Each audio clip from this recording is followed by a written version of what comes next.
ലോക്സഭാ തെരഞ്ഞെടുപ്പിൽ LDFിൽ സീറ്റ് ധാരണ. 15 സീറ്റുകൾ CPIയും 4 സീറ്റുകൾ CPIയും മത്സരിക്കും. കോട്ടയം സീറ്റ് കേരള കോൺഗ്രസ് എമ്മിന് കൊടുക്കും.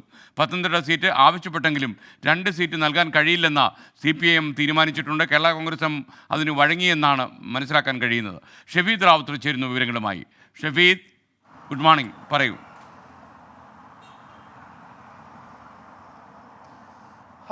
CPIMന്റെ കേന്ദ്ര കമ്മിറ്റി യോഗത്തിൽ തന്നെ എത്രയും പെട്ടെന്ന് കേരളത്തെ സംബന്ധിച്ച് അവരുടെ സീറ്റുകളിൽ ധാരണ ഉണ്ടാക്കണം എന്നുള്ളൊരു നിർദ്ദേശം നൽകിയിരുന്നു സംസ്ഥാന ഘടകത്തിന്. അതടക്കമുള്ള കാര്യങ്ങളുടെ പശ്ചാത്തലത്തിലാണ് തിരക്കിട്ട ചർച്ചകൾ LDFിനുള്ളിൽ നടന്നത്. അതിൽ ഏതെങ്കിലും തരത്തിലൊരു ആവശ്യമായി ഉയർന്നു വന്നത് കേരള കോൺഗ്രസ് എമ്മിൻ്റെതായിരുന്നു. കേരള കോൺഗ്രസ് എം ഒരു 2ാം സീറ്റ് കൂടി ഉന്നയിച്ചിരുന്നു. ഇതുമായി ബന്ധപ്പെട്ട മുന്നണി നേതൃത്വത്തിന് കേരള കോൺഗ്രസ് എം കത്തൊക്കെ നൽകിയതാണ്. പക്ഷേ അങ്ങനെ ഒരു സീറ്റ് നൽകാനാവില്ല. പത്തനംതിട്ടയായിരുന്നു അതുമായി ബന്ധപ്പെട്ട് കേരള കോൺഗ്രസ് ആവശ്യപ്പെട്ടതും. അങ്ങനെ ഒരു ആവശ്യം നിലവിലത്തെ സാഹചര്യത്തിൽ പരിഗണിക്കാൻ കഴിയില്ല എന്ന് അതുമായി ബന്ധപ്പെട്ട CPM നിലപാടെടുത്തു. അത് മുന്നണിയിൽ അറിയിക്കുകയും ചെയ്തു. അതോടുകൂടി ആ തീരുമാനത്തിന് കേരള കോൺഗ്രസ് എം വഴങ്ങി എന്നുള്ളതാണ് LDFിൽ നിന്നും CPMൽ നിന്നും കേരള കോൺഗ്രസ് എമ്മിൽ നിന്നും നമുക്ക് ലഭിക്കുന്ന വിവരം. അങ്ങനെ 2ാം സീറ്റ് എന്നുള്ള കേരള കോൺഗ്രസ് എമ്മിൻ്റെ ആവശ്യം പരിഗണിച്ചില്ല. അതേസമയം നിലവിലിപ്പോൾ ലോക്സഭാ തെരഞ്ഞെടുപ്പുമായി ബന്ധപ്പെട്ട ഏതൊക്കെ സീറ്റുകളിൽ LDFിനുള്ളിൽ ആർക്കൊക്കെ എന്നുള്ള കാര്യത്തിലൊരു ധാരണയായിട്ടുണ്ട്.